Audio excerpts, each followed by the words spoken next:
Hi മക്കളെ, നമസ്കാരം. നമ്മൾ 10ാം ക്ലാസ് കഴിഞ്ഞ് +1 വന്ന സമയത്ത് നമ്മുടെ ആദ്യത്തെ പരീക്ഷ മലയാളം പരീക്ഷ നടക്കാൻ പോവുകയാണ്. ഓണപ്പരീക്ഷ സ്കൂൾ തലത്തിൽ വെച്ചായിരുന്നു നമുക്ക് നടന്നിട്ടുണ്ടായിരുന്നത്. എന്നാൽ ഒരു എന്താ പറയുക, സ്റ്റേറ്റ് ലെവലിൽ ഗവൺമെൻറ് നേരിട്ട് നടത്തുന്ന ക്വസ്റ്റ്യൻ പേപ്പർ തയ്യാറാക്കിയിട്ട് നടത്തുന്ന ആദ്യത്തെ പരീക്ഷ നമ്മൾ എന്ത് ചെയ്യാൻ പോകുന്നത്, അറ്റൻഡ് ചെയ്യാൻ പോകുന്നത്. അതുകൊണ്ട് ആ പാഠഭാഗത്തിൻ്റെ സിലബസ്, പാഠഭാഗത്തിൽ എന്തെല്ലാം കാര്യങ്ങൾ കടന്നു വരാമെന്നുള്ള ഒരു ചെറിയ വിവരം നിങ്ങൾക്ക് എന്ത് ചെയ്യാണ്, മുൻകൂട്ടി തരികയാണ്. അപ്പം വീഡിയോ ഇഷ്ടപ്പെട്ട് കഴിഞ്ഞാൽ തീർച്ചയായിട്ടും നിങ്ങൾ എന്ത് ചെയ്യുക, ലൈക്ക് ചെയ്യുക, ഷെയർ ചെയ്യുക, സബ്സ്ക്രൈബ് ചെയ്തേക്കുക. ഓക്കെ, അപ്പം മക്കൾ ശ്രദ്ധിക്കേണ്ട ഒരു സാധനം, +1 മലയാളത്തിന് നമുക്ക് മൊത്തം 4 യൂണിറ്റ് നിന്നാണ് പാഠഭാഗങ്ങൾ വരാനുള്ളത്. ആദ്യത്തെ യൂണിറ്റിൽ 4 ചാപ്റ്റേഴ്സാണ്. സന്ദർശനം, ഓർമ്മയുടെ ഞരമ്പ്, വേരുകൾ നഷ്ടപ്പെടുത്തുന്നവർ, മത്സ്യം. ഈ 4 ചാപ്റ്റേഴ്സിൽ നിന്ന് എന്ത് ചെയ്യും, ചോദ്യങ്ങൾ വരാനുണ്ട്. സന്ദർശനം എന്ന് പറയുന്നത് ഒരു പ്രണയപരമായിട്ടുള്ള ഒരു വിഷയത്തെ അവതരിപ്പിച്ച ബാലേന്ദ്രൻ ചുള്ളിക്കാടിൻ്റെ കവിതയാണ്. ആ പാഠഭാഗത്ത് തന്നെ വിരഹവും പറയുന്നുണ്ട്, പ്രണയവും പറയുന്നുണ്ട്. പ്രണയത്തിൻ്റെ സിമ്പലുകൾ അവതരിപ്പിക്കുന്നുണ്ട്, വിരഹത്തിൻ്റെ സിമ്പലുകൾ അവതരിപ്പിക്കുന്നുണ്ട്. ഈ കാര്യങ്ങൾ വേർതിരിച്ചെന്ത് ചെയ്യുക, മക്കളൊന്ന് ഓർമ്മയിൽ വെച്ചേക്കുക. ചില ബിംബങ്ങളെ കൊണ്ടാണ് പ്രണയത്തിനെയും വിരഹത്തിനെയും കവി എന്ത് ചെയ്യുന്നത്, കവിതക്കകത്ത് സൂചിപ്പിച്ചിരിക്കുന്നത്. പ്രണയത്തിൽ തന്നെ വരുന്നതാണ്. പ്രണയകാല ഭൂതകാലമാണ്, വിരഹകാലം എന്ന് പറയുന്നത് അദ്ദേഹത്തിൻ്റെ വർത്തമാന കാലഘട്ടവുമാണ്. അതൊക്കെ എങ്ങനെയാണ് അദ്ദേഹത്തിന് അനുഭവിക്കാൻ കഴിഞ്ഞത് എന്നുള്ളത് ബിംബങ്ങളിലൂടെ അവതരിപ്പിച്ചിട്ടുണ്ട്. അത് കൃത്യമായിട്ട് എന്ത് ചെയ്യുക, നോട്ട് ചെയ്തേക്കുക. നമ്മുടെ ക്ലാസ്സുകൾക്കകത്ത് കൃത്യമായിട്ട് എന്ത് ചെയ്തിട്ടുണ്ട്, അതിനെക്കുറിച്ച് പരാമർശിച്ചിട്ടുണ്ട്. ലൈവ് ക്ലാസ്സിനകത്ത് നമ്മൾ എന്ത് ചെയ്യുന്നുണ്ട്, ക്വസ്റ്റ്യൻ പേപ്പർ ഡിസ്കഷൻ ചെയ്യുന്നിടത്ത് ആ കാര്യങ്ങൾ കൃത്യമായിട്ട് എന്ത് ചെയ്യുന്നുണ്ട്, ഉൾക്കൊള്ളിച്ചിട്ടുമുണ്ട്. ശ്രദ്ധിക്കണം. ദെൻ ഓർമ്മയുടെ ഞരമ്പ്. സ്ത്രീകൾ യാഥാസ്ഥിതിക കുടുംബ വ്യവസ്ഥയിൽ ഭാര്യ-ഭർത്തൃ ബന്ധം അടിമ ഉടമ ബന്ധമായി മാറുന്നതിൻ്റെ ഒരു വലിയ ഉദാഹരണമായിട്ട് അവതരിപ്പിക്കപ്പെട്ട പാഠഭാഗമാണ് KR മീരയുടെ ഓർമ്മയുടെ ഞരമ്പ്. അല്ലേ, അവിടെ വൃദ്ധയുടെ ജീവിതം തന്നെയാണ് ആ പെൺകുട്ടിക്കും ഇനിയുള്ള കുടുംബങ്ങളിലുള്ള സ്ത്രീകൾക്കൊക്കെ സംഭവിക്കാൻ പോകുന്നു എന്നുള്ളൊരു തിരിച്ചറിവിലേക്ക് എന്ത് ചെയ്യുന്നു, നമ്മളെ കൊണ്ടുപോകുന്ന കഥയാണ്. അപ്പോൾ അതിനകത്തുള്ള ആ വൃദ്ധയുടെ ജീവിതം, വൃദ്ധ എഴുതിയ 3 കഥകൾ, ആ പെൺകുട്ടിയും വൃദ്ധയും തമ്മിലുണ്ടായ ബന്ധം, പെൺകുട്ടിക്ക് ആദ്യം വൃദ്ധയോടുണ്ടായിരുന്നത് വെറുപ്പായിരുന്നു, അത് പിന്നീട് എങ്ങനെ മതിപ്പായി മാറുന്നു, ഇതെല്ലാം എന്ത് ചെയ്യുക, ഒന്ന് സെറ്റാക്കി വെച്ചേക്കുക. ഷുവറാണ്. ദെൻ നെക്സ്റ്റ് ഓർമ്മയുടെ ഞരമ്പ് കഴിഞ്ഞു. വേരുകൾ നഷ്ടപ്പെടുത്തുന്നവർ. കാടകങ്ങളിലൂടെ, കാടിനകത്തൂടെ നസീർ സഞ്ചരിച്ച സമയത്തുണ്ടായ അനുഭവങ്ങൾ, വേരുകളുടെ അനുഭവങ്ങൾ. ആ വേരുകൾ, വ്യത്യസ്ത കാടുകളിലെ വേരുകൾ വ്യത്യസ്ത ഗുണങ്ങൾ പ്രകടിപ്പിക്കുന്നവയായിരുന്നു. മനുഷ്യന് പ്രകൃതി നൽകുന്ന പാഠങ്ങൾ, ഇതെല്ലാം എന്ത് ചെയ്യുക, ഒന്ന് നോട്ട് ചെയ്ത് വെച്ചേക്കുക, പരീക്ഷയ്ക്ക് സെറ്റാണ്. ദെൻ നെക്സ്റ്റ് മത്സ്യം. ചെറുതുകളുടെ അതിജീവനമാണ്. ഒന്നുമാകാത്ത സാധാരണക്കാരായ മനുഷ്യരുടെ പ്രതീകമാണ് ആര്, മത്സ്യം. ആ മനുഷ്യരെ വിഴുങ്ങാൻ വേണ്ടി ഇവിടെ മാർക്കറ്റ് കമ്പോളങ്ങളൊക്കെ എന്ത് ചെയ്യുന്നുണ്ട്, നിലനിൽക്കുന്നുണ്ട്.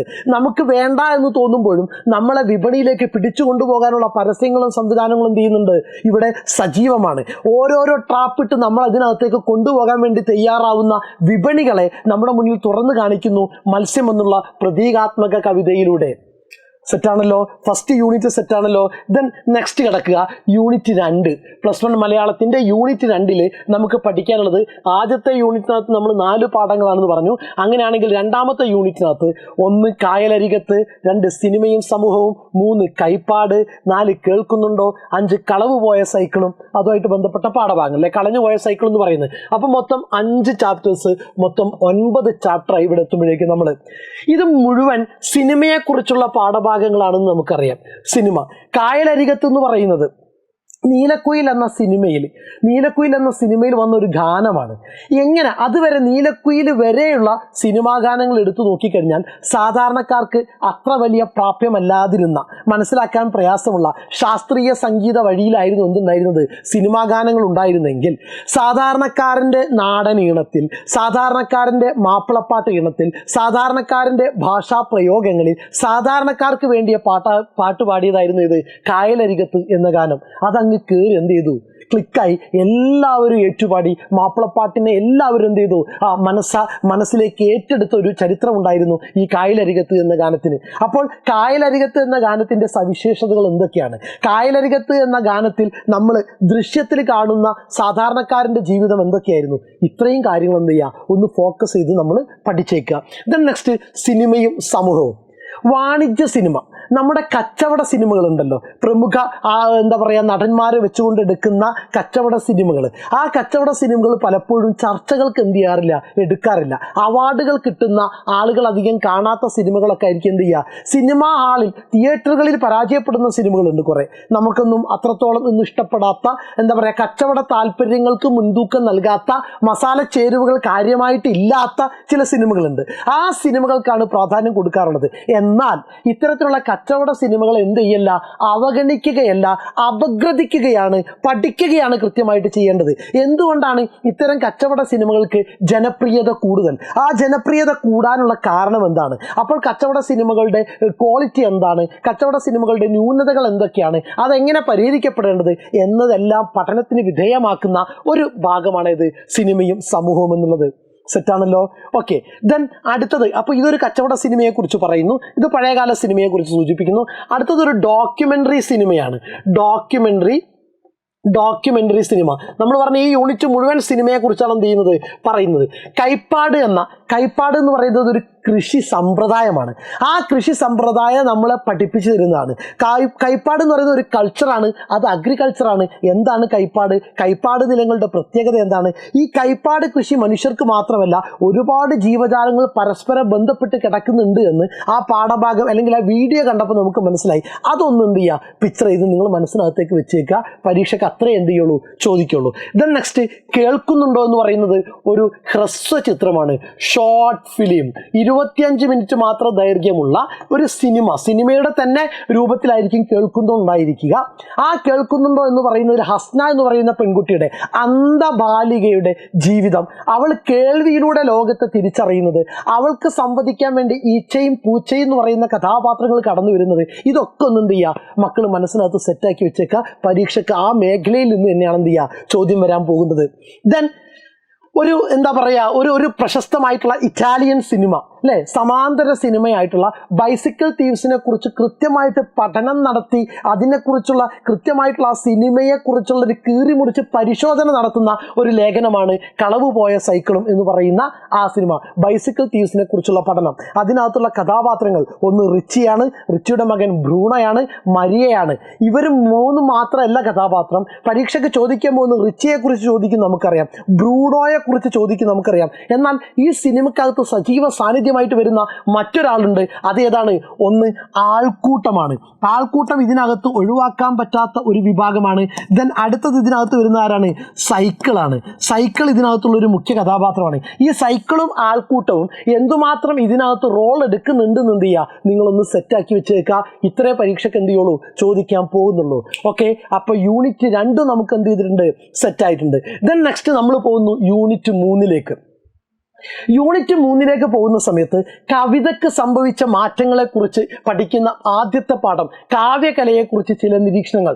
പഴയ കാലത്ത് വൃത്തങ്ങളും മറ്റു എന്താ പറയുക അക്ഷരങ്ങളുടെ എണ്ണങ്ങളൊക്കെ നോക്കിയിട്ടായിരുന്നു കവിത എഴുതിയിരുന്നെങ്കിൽ ഇന്ന് ആ ഘടനയ്ക്കൊക്കെ മാറ്റം സംഭവിച്ചു.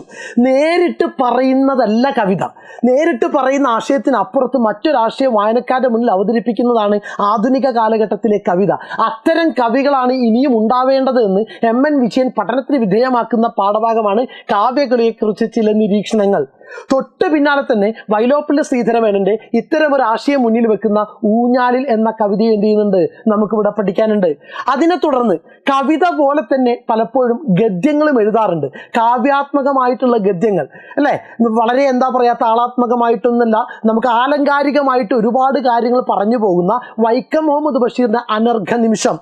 ജനനത്തിനും മരണത്തിനും ഇടയിലുള്ള ആ ജീവിത കാലഘട്ടത്തെയാണ് അനർഘ നിമിഷമായിട്ട് ആര് കാണുന്നത്, ബഷീർ കാണുന്നത്. അവിടെ ബഷീർ സ്വയം എന്ത് ചെയ്യാണ്, സംസാരിക്കുന്ന ഒരു ഭാഗമായിട്ടാണ് ആ പാഠഭാഗം ഉൾപ്പെടുത്തിയിരിക്കുന്നത്. പൂർണ്ണമായിട്ടും കവിതയോട് അടുത്ത് നിൽക്കുന്ന എന്താ പറയുക ആഖ്യാന രീതിയാണ് ബഷീർ എന്ത് ചെയ്യുന്നത്, പിൻപറ്റുന്നത്. സെറ്റാണല്ലോ.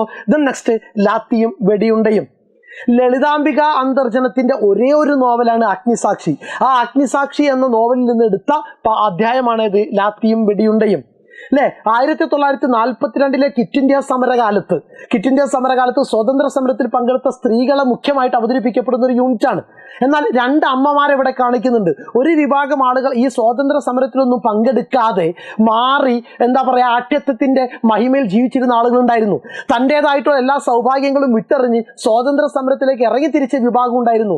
രണ്ട് കഥാപാത്രങ്ങൾ എന്ത് ചെയ്യുന്നുണ്ട്, നമ്മുടെ മുന്നിൽ പ്രത്യക്ഷപ്പെടുന്നുണ്ട് ലാത്തിയും വെടിയുണ്ടി എന്ന പാഠഭാഗത്തിനകത്ത്. അപ്പോൾ നമ്മൾ 9 പാഠഭാഗങ്ങൾ നേരത്തെ പഠിച്ചു. 10, 11, 12, 13 പ്ലസ് 4 13 പാഠഭാഗങ്ങൾ നമുക്ക് ആദ്യത്തെ 3 യൂണിറ്റിൽ നിന്ന് വരുന്നു. ദെൻ നെക്സ്റ്റ് വരുന്നത് യൂണിറ്റ് 4 യൂണിറ്റ് 4 നമുക്ക് പഠിക്കാനുള്ളത് ഒരേ ഒരു ചാപ്റ്ററാണ്, പീലിക്കണ്ണുകൾ എന്ന് പറയുന്ന പാഠഭാഗം. യൂണിറ്റ് 4 പഠിക്കാനുള്ളത് പീലിക്കണ്ണുകളാണ്.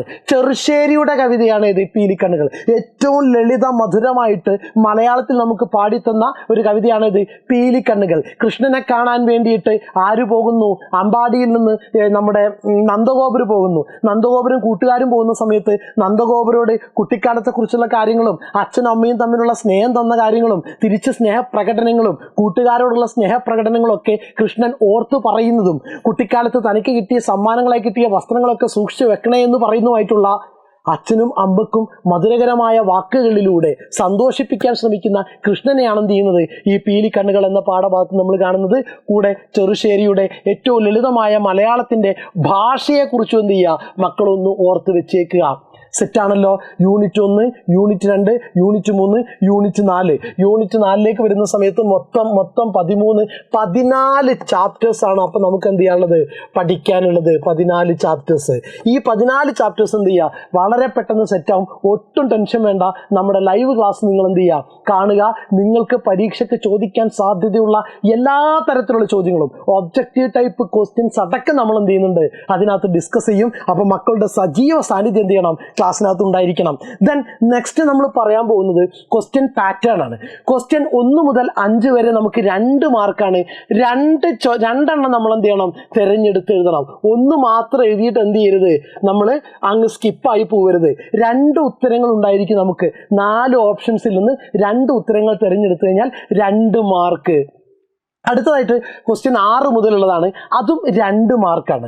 പക്ഷെ അവിടെ നമ്മൾ എന്ത് ചെയ്യണം, 2ഓ 3ഓ വാക്യത്തിൽ ഉത്തരം എഴുതാനുള്ളതായിരിക്കും. 2ഓ 3ഓ വാക്യത്തിൽ ഉത്തരം എഴുതാൻ പറയുമ്പോൾ മക്കൾ 2ഓ 3ഓ വാക്യത്തിൽ തന്നെ എന്ത് ചെയ്യണം, ഉത്തരം എഴുതി നിർത്തണം. എനിക്ക് ഒരുപാട് അറിയാമെന്ന് കരുതി നമ്മൾ ഒരുപാട് എഴുതാൻ ചെന്ന് കഴിഞ്ഞാൽ നമുക്ക് പിന്നീട് എഴുതാനുള്ള സ്ഥലത്തുള്ള മാർക്കും സമയമൊക്കെ എന്ത് ചെയ്യും, നഷ്ടപ്പെടും. അതുകൊണ്ട് അവിടെ തന്നെ ചുരുക്കാൻ നമ്മളെ കൊണ്ട് പറ്റണം.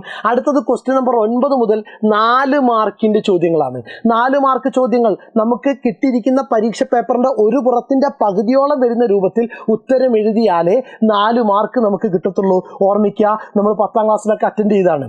അടുത്ത വരുന്ന ക്വസ്റ്റ്യൻ നമ്പർ 14 മുതൽ 16 വരെ 3 മാർക്കിന് 6 മാർക്കിന്റെ ചോദ്യങ്ങൾ.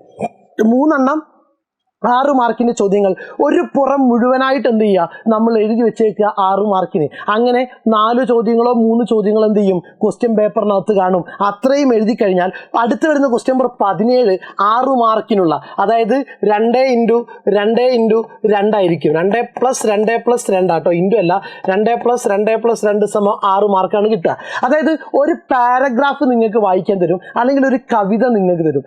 ആ കവിതയിൽ നിന്നും ആ പാരഗ്രാഫിൽ നിന്നും അതിനോട് അനുബന്ധമായിട്ടുള്ള ചോദ്യങ്ങൾ 3 ഉണ്ടായിരിക്കും. അതും 2ഓ 3ഓ വാക്യത്തിലെ ഉത്തരം എഴുതാൻ പാടുള്ളൂ. ഒരുപാട് നീളത്തിൽ എന്ത് ചെയ്യേണ്ട, ഉത്തരം എഴുതി വെക്കണ്ട. മിക്കവാറും ഉത്തരത്തിലേക്കുള്ള എല്ലാ വഴികളും എവിടെ ഉണ്ടാവും, ആ പാരഗ്രാഫിലും കവിതക്കകത്തുണ്ടാവും. അത് കൃത്യമായിട്ട് വായിച്ച് ആ ഉത്തരം കണ്ടെത്തി എഴുതുക എന്നുള്ളതാണ്. ദെൻ ഏറ്റവും അവസാനം വരുന്നത് 18 മുതൽ 20 വരെ 8 മാർക്കിൻ്റെ 2 ഉപന്യാസങ്ങൾ, 1.5 പേജ് അല്ലെങ്കിൽ 2 പേജ്. മുകളിൽ നിങ്ങൾക്ക് കൃത്യമായിട്ടുള്ള ഇൻസ്ട്രക്ഷൻ നൽകിയിട്ടുണ്ടാകും. ആ ഇൻസ്ട്രക്ഷൻ ശ്രദ്ധിച്ച് വൃത്തിയായിട്ട് എന്ത് ചെയ്യുക, പരീക്ഷ എഴുതുക. ഒരു ടെൻഷനും വേണ്ട. നിങ്ങൾക്കുള്ള ഷോർട്ട് വീഡിയോസ് ഒക്കെ യൂട്യൂബിനകത്ത് അവൈലബിൾ ആണ്. നിങ്ങൾക്കുള്ള ക്ലാസ്സുകൾ കൃത്യമായിട്ട് എന്ത് ചെയ്യും, നിങ്ങൾക്ക് മാരത്തോൺ റിവിഷൻ എന്ത് ചെയ്യും, കൃത്യമായിട്ട് കിട്ടും. പരീക്ഷയ്ക്ക് വരുന്ന ചോദ്യങ്ങളെ കുറിച്ചുള്ള കൃത്യമായിട്ടുള്ള ധാരണ ഉണ്ടായിരിക്കും. ഏറ്റവും അവസാനം പരീക്ഷയ്ക്ക് നിങ്ങൾ പോകുന്ന അന്ന് രാവിലെ നിങ്ങൾക്ക് കൃത്യമായിട്ടുള്ള റോക്കറ്റ് റിവിഷൻ, അവസാനത്തെ പൊടിതട്ട റിവിഷൻ എന്ത് ചെയ്യും, ഈ മേഖലയിൽ നിങ്ങൾക്ക് കിട്ടും. അപ്പോൾ എങ്ങനെയാണ് എവിടെയാണ് പഠിക്കേണ്ടതെന്നുള്ള കൃത്യമായിട്ടുള്ള ധാരണ കിട്ടിയല്ലോ. അപ്പോൾ ലാംഗ്വേജിൻ്റെ വിഷയത്തിൽ മക്കൾ എന്ത് ചെയ്യേണ്ട, ഒരു ടെൻഷൻ അടിക്കേണ്ട. ഞങ്ങളുണ്ട് നിങ്ങളുടെ കൂടെ. Okay, thank you.